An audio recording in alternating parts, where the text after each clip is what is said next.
Being a parent, I know how difficult it is to say no to your children, but sometimes when food is concerned, tough love is the best way forwards. In the family life swap, we saw two very different families share their lifestyles with each other. Helen shows her family affection through food, and she allows the girls to eat pretty much whatever they want. Do you like kebabs? Yeah, I love a good kebab. Excellent. That's my girl. Here are some simple ground rules to help the whole family adopt healthy eating habits. When you're sitting watching your favourite programme, it's really easy to fall into the trap of having your dinner on your lap. But there's plenty of evidence to back up that we should be eating at the table as a family, and this is a great opportunity for parents to be role models. We eat more fruit and veg, and we're less likely to have fried food and pop. If you don't already eat at the table, try building it up gradually. Start with once a week. Are you like Helen? Do you cook multiple meals for everyone? I'm very guilty actually of, I'll cook a meal and if they won't eat it, I can't bear to think that they'll go hungry, so I'll go and cook them something else. And there have been times where I've had all the kids home and I've cooked 6 different meals.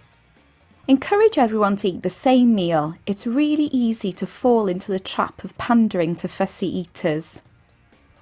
The whole family should have one meal rather than lots of variations. I know breaking this cycle sounds daunting, but persevere, it's worth it. Sometimes it can become a family tradition to have a heavy pudding after a meal, but we really shouldn't make it a regular thing. I'm not one to turn down a slice of cake from time to time, but we certainly shouldn't be having indulgent desserts on a daily basis. Why not try something a bit healthy, like fruit and a yoghurt? A simple swap can make all the difference. 2 scoops of vanilla ice cream is 140 calories, whereas a bowl of fruit salad is only 60. Don't expect to achieve all these goals in one go. Set yourself realistic targets. Here's a quick reminder. Eat at the table. 1 meal for everyone. Limit indulgent desserts. Take a leaf out of Sarah's book from the Family Life Swap. She's been very firm with her girls about eating well. Are you being forced to eat it? No. She's going to kill you with kindness. I know. So you need to set her right. Yeah, I know. She's lovely. And she's going to kill you with kindness, and you're going to find it so hard to get back on that track, lovely.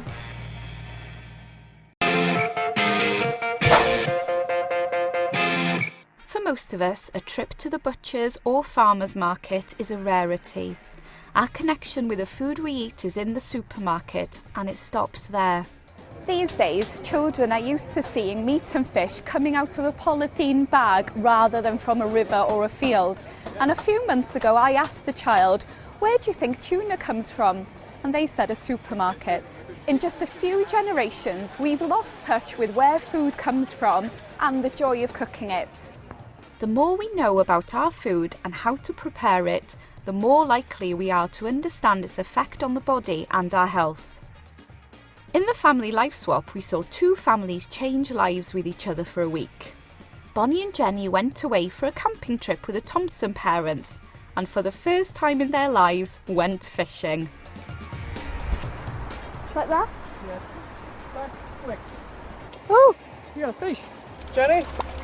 It's What not is that? Jenny's just caught on her first cast. What did you run up? A brown trout. I'm not saying that we should all rush to the nearest river with our fishing rods, but teaching our kids that milk comes from a cow, not a carton, gives them an interest in food, which will follow through to their inquisitive appetites. Here are a few top tips to give our kids the food know-how. Simple activities such as having a windowsill garden, a vegetable patch, or sprouting seeds in a jar all helps their understanding of where food comes from. Going apple picking or berry picking gets kids hands-on with the food we eat. They'll get an understanding of how different seasons bring different crops. Take the kids with you to a farmer's market or a farm shop. This will teach them that food doesn't magically appear at the supermarket or convenience store. They will be able to see the difference between the odd-shaped veg with soil on them as opposed to the uniform, clean veg that are in the supermarkets. Getting kids to cook with you is a surefire way to get them interested in the food we eat from an early age. It's also guaranteed to make them hungry. Young cooks turn into old cooks, so you'll create a habit for life. Childhood is a time when individuals learn, or don't learn, to enjoy a wide variety of food. Know your food like you know your kids. Here's a quick knowledge recap. Get gardening. Hit the markets. Put your pinnies on. Experience your food. What Bonnie and Jenny did on their trip to the country was something completely alien to them, but it taught them the basic essentials of the food chain, even if they didn't always like the outcome. Oh my God, I've caught him in! Help me, someone help! I can't look at it, I feel so bad.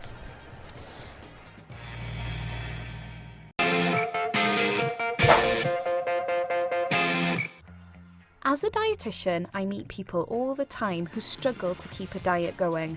We all know the story. It's been a hard day, you're tired, and there's a packet of chocolate biscuits in the kitchen with your name on it. It'll cheer you up and you can get back on the straight and narrow tomorrow.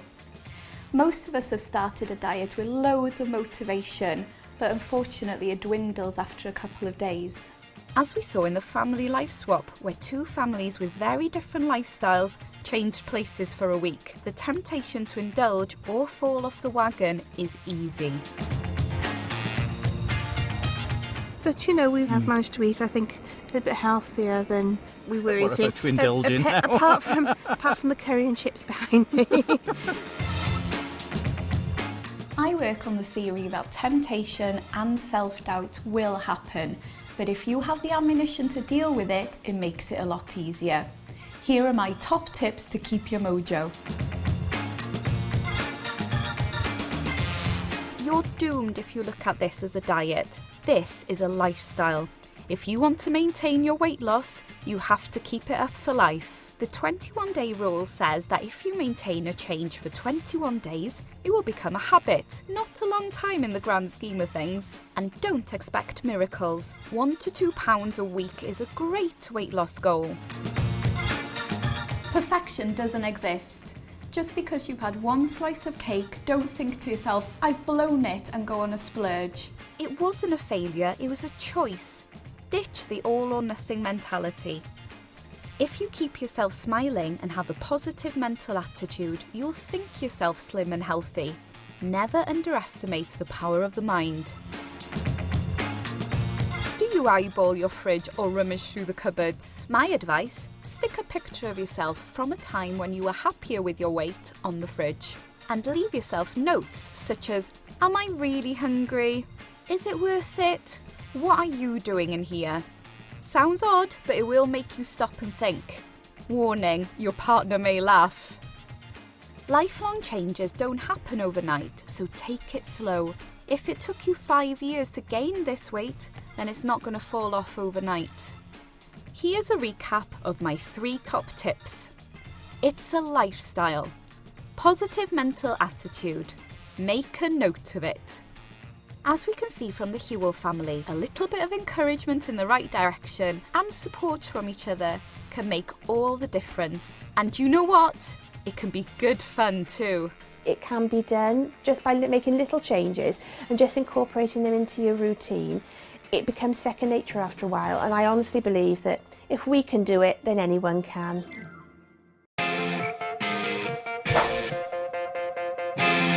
I'm a dietitian, and when I'm doing my weekly food shop, I often see families with trolleys piled high with food, and I wonder how they're going to use it all. I'm a strong believer in a little bit of what you fancy every now and again certainly doesn't do you any harm. It's the quantity that's the problem. And that became quite apparent early on in the family life swap when the super fit Thompson girls went to live with a Hewell family whose cupboards were bursting. So, are you hungry? Yeah. Just now? Yes, please. Okay, what about some crisps? Lovely, I shall go get you a bowl each now. Yes, you're a bit big. This is so much. I'm quite full after the 20 crisps. burgers. I don't know how I'm going to cope for the week. Here we go. Sorry, lovely. Right, that was yours, and I'll get yours now. The Hewell family are the first to admit that they love to eat. And that's not a problem, it's the sheer volume that is. So, how much should we be eating? Here are some top tips to help us control our portions. A really simple way of controlling your portion sizes is to downsize your plates. Out with the large plates and in with the medium-sized. A top tip is to measure the size of your plates. If it's about the size of your hand, you're good to go.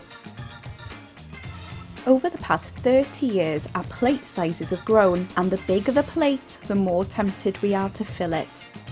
A large plate of pasta can be as much as 400 calories more than a small plate of pasta. Think of your plate as a pie chart.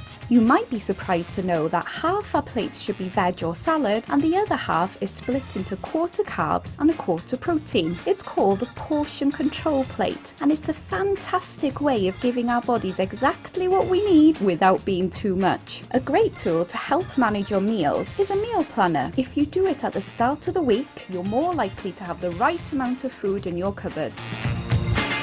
Beware the buffet. All-you-can-eat buffets and food offers are big no-nos in the battle against the bulge. Tour the buffet to decide what you want before you even pick up a plate. And don't go to the restaurant with a mindset of, I'm going to get my money's worth. Just because something comes with a label free, we shouldn't go overboard. Make a plan for how many times you're going to visit the buffet and stick to it. By gradually reducing your portion sizes, you'll be training your brain and your stomach to get used to it. And within a couple of weeks, it'll be second nature. Here's a quick reminder of my healthy hints. Smaller plates, longer lives. Divide and rule. Beware the buffet. Those golden rules should help you, but beware of the family event like a barbecue. It's easy to get carried away at the sight of all that yummy food. Chicken's off, I'm afraid. Nobody can have any. Oh, why? Because I'm having it all.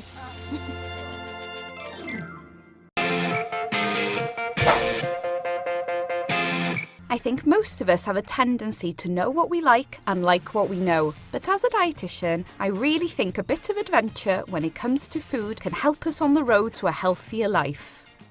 Establishing healthy eating in children is really important, and that includes a variety of foods. But for some families, increasing their children's eating repertoires can be a nightmare. As we saw in the family life swap, where two families with very different lifestyles changed places for a week, Jenny from the Hewell family is a classic fussy eater and found herself forced to face her food demons. Here we go.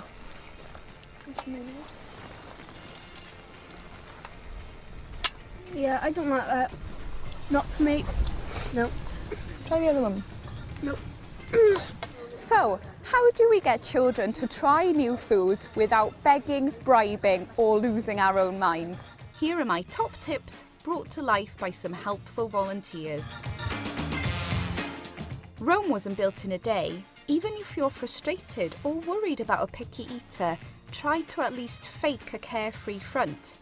It matters because if you're casual about it, they'll be casual. Don't turn the dinner table into a war zone. Don't insist that they eat an entire portion. Since the lesson is about introducing variety, cultivating curiosity, and encouraging healthy eating, it's not important whether or not kids eat a full plate, it's the fact that they tried it. Don't offer substitutions. This tends to be a scary one to give up. If children know that plain pasta is available as a backup, what's the point of trying something new when they don't want to? Set an example as a parent.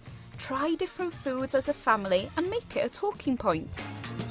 And here's a fact you didn't know. It can take up to 15 exposures to get a child, or an adult for that matter, to accept a new food. So keep on trying, be patient and persevere. Here's an action replay. No pressure. Kids know when they're full, and don't give them an option. We can all tantalise our taste buds, and youngsters surprise us all the time. Who'd have thought that a trip to the country would see Jenny and Bonnie try nettle soup and like it?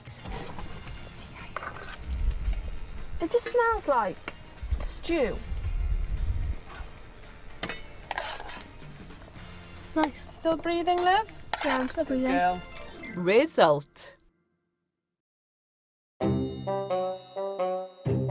Hi, I'm Rosie. And I'm Eva. And we're the Thompson family. And we'll be the people who soften lives with you. We lead quite busy lives. My mum says that Dad makes work for idle hands. Yeah. So we're very busy. Yeah. On a Monday I do athletics training. I do long distance. On Mondays I do hurdles and pole vault. On Tuesday I do athletics training. On Tuesdays I do gym. Wednesday I go for a long bike ride, and Wednesdays I do sometimes riding. Thursday I do athletics training. Thursdays I do gym and ice skating in the morning at 7. Friday is my day off. Friday I do farm riding. On the weekend I compete, but if I don't I either go for a bike ride or train. Saturday ice skating again, and sometimes I compete with like pole vault. And Sunday, only like some Sundays I compete in gym, but I have gym anyway.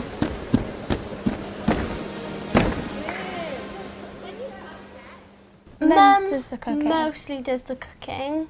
She cooks pastas. But she likes cooking jack and potatoes. Yeah, she loves the jack and potato. And Dad cooks for an army. Yeah, he cooks too much. Yeah. With Mum, we watch what we eat. She'll let you buy like certain cereals. It's like a cereal. And she checks the back of things that you buy. She got really annoyed because pink Lucasade, the pink lemonade in Lucasade, she had like shouted at me in the car like screaming, It's got 57% of your sugar. And she had a grudge with me because I bought a Terry's chocolate orange. When I eat something unhealthy, I know that her voice will be in my head, making me feel bad for eating it. We would impolitely describe her as a control freak. You want to go and sort the chickens out? Because they're coming in the conservatory. She goes on at you and she nags you. Will you go and sort the chickens out, Eva? And then, yeah, there's some food for them. And make sure there's check their legs, will you? Mum would say, if you really want to stay in bed, then you can. And it would just make you feel guilty. She wouldn't let you leave then, your room? Yeah, she'd probably expect you to stay in there all day. But she would definitely just make you feel guilty about it. Tips for getting around Mum is don't answer back, don't have the last word. Just let her carry on with what she's saying. She won't stop otherwise. And then she won't bother you once she's got it out of the system. For Dad, beer. Give him beer. Bribe him. Give him beer. Or set him challenges or something. Yeah. And then, like, compete with him. Yeah. In this family, we're very competitive and we compete with each other a lot. Good luck to you both. You'll have a pretty busy week.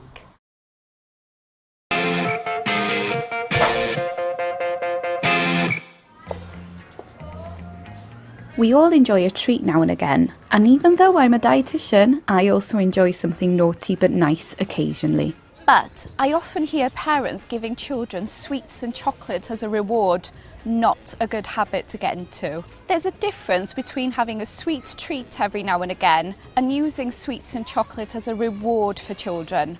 The Family Life Swap saw two families with very different eating habits change lives for a week.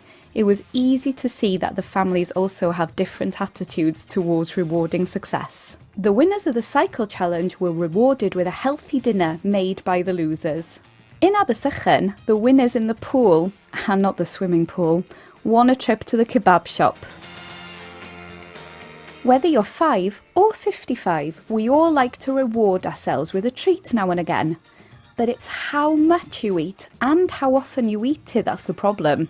Here are a few tips on how to indulge yourself without being indulgent. Be moderate with treats. Having a small ice cream every now and again is fine, but don't overdo it by having a big bowl and being too indulgent. If children have ice cream or sweets once or twice a week, that's okay. But if it's more like once or twice a day, that's not a good idea. A reward for doing something good shouldn't be food related. This is true for us, but if you start children thinking this way when they're young, they'll benefit for the rest of their lives. A family trip to the park, a bike ride, or a swimming trip can benefit the whole family. So don't get them associating sweet foods as a reward and then they're less likely to do it as an adult. Sugar can be addictive. There's nothing wrong with a bit of me time after a hard day, but filling your face with fatty or sweet treats is the icing on the unhealthy cake. Eating crisps, sweets or chocolates while watching TV of an evening or having a glass of wine or a few beers can easily become a comforting habit. And for your health, sorry guys, this is a killer combination of sedentary behaviour and unhealthy eating. So why not swap your crisps for a bowl of plain popcorn, swap your chocolate bar for some low-calorie hot chocolate and cut down your alcohol, just have it on the weekends. And why not be super healthy and have some fruit in the evening? Now I'm going to treat you to a recap. A little bit now and again. It's not all about the eating. Avoid TV time temptations. Just be careful. The occasional treat can become a habit. Before taking part in the family life swap, the Hewells were fans of a round of crazy golf. Their reward? Burgers and chips.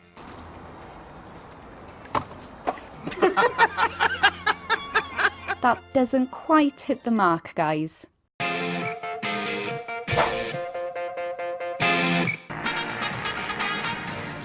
My name's Sianed and I'm a specialist dietitian. I work with overweight and obese people on a daily basis. So when I heard about the family swap experiment, I couldn't wait to see how they would cope, especially with things like vegetables. The family life swap saw two families with very different lifestyles change lives for a week. For Jenny, and for so many of us, veg is certainly not love at first bite. Like stuffed mushrooms? No. Loads of courgettes. Oh, I love courgettes. Like courgettes? Like tomatoes? No. Like fruit. Pears? No. A pear? No. Strawberries? Nope. No. I don't usually have vegetables at home. Usually chips. It's all very well dissing the veg, but we can live without them. And the more colours of fruit and veg we eat, the bigger the variety of the vitamins and minerals. So how can we make eating our 5-a-day fruit and vegetables less of a chore and more of a pleasure? Here are some tips to train those troublesome taste buds. First up, get sneaky. Carrots, onions, mushrooms, tomatoes and celery are universal veg, so they can be added to most recipes. Add them to dishes such as curry, bolognese and lasagna. Chop them up small and kids will never know they're there. All those tasty vegetables waiting to unleash their powers. Audience participation. Involve the kids. Get their aprons on and let them help with the washing and prepping the veg. Helping in the kitchen gets the appetite going and they're more likely to eat what's in front of them. Some kids prefer vegetables raw and you can serve them with a homemade dip such as hummus. Why not try something like radishes, tomatoes and peas? And when they're raw, they keep more of their nutrients than when they're cooked. Finally, get creative. Turn your veg into artwork. A few tomatoes, raisins, peppers and mushrooms and we make a delicious smiley face. Why not turn it into a family competition? The kids will be too busy to realise what they're eating. And did you know it can take up to 15 exposures for adults and children to accept a new food? So all of this really helps. So here's an action replay. Get sneaky. Involve the kids. Get creative. So persevere. It might prevent you having to deal with this. The whole point of this experience is to try a new stuff. I know, but I don't like mustard. It's not for me.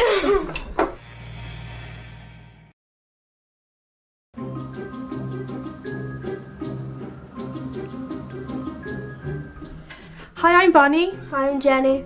We're the sisters you'll be stopping with. Welcome to our home. Our life is usually around gatherings and eating with family and stuff. While you're here, I'm sure Mum will make you loads of strange food which you've probably never tasted before. And a lot of desserts. Cheesecake. Cakes, cake pops, panna cotta. Yeah, and she usually goes over the top with Which means you have a lot of portions. Yeah. And leftovers. We have a lot of takeaways, so Chinese, kebab, McDonald's, chips. Yeah. We spend a lot of time in the hot tub at the moment. She would as well. A week in my life would be going out with my friends for some drinks, going clubbing. I like to have my nails done. Sometimes I meet up with Mum for lunch. My boyfriend Joel lives opposite my favourite takeaway, so we go there on a Monday and Sunday most weeks. Sometimes on the weekend we'll go to Crazy Girl.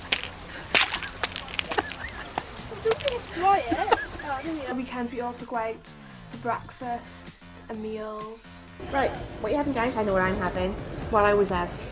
Eggs Benedict. What about you, Jen? Crab lasagna and chips. What, for breakfast? I'm not a very active person, but I'm very sociable, so I have a very good social life. A week in my life is usually, I like to go swimming with my friend Grace.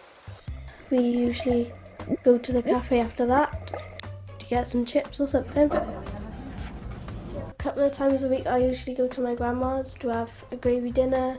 I reckon we eat too many takeaways. We usually go to a kebab shop, chip shop, McDonald's. Any sauces, anybody? A curry dip, please. I think we should be more active, but I don't think we are. My dad is shy, but he is the boss of the house. The way to get around my dad is to clean. My mum is very friendly, she's very happy, she's very soppy. He's talking. Come on then. What's he talking about? She'll really make an effort with you. If you feel like you need to talk to anyone, she's the perfect person to speak to about anything. She'll really help you out. To get around her, just make her feel guilty about something and she'll give in straight away. That's it from us now. Good luck here. You'll really enjoy your time here. I hope you love it as much as we do. Bye.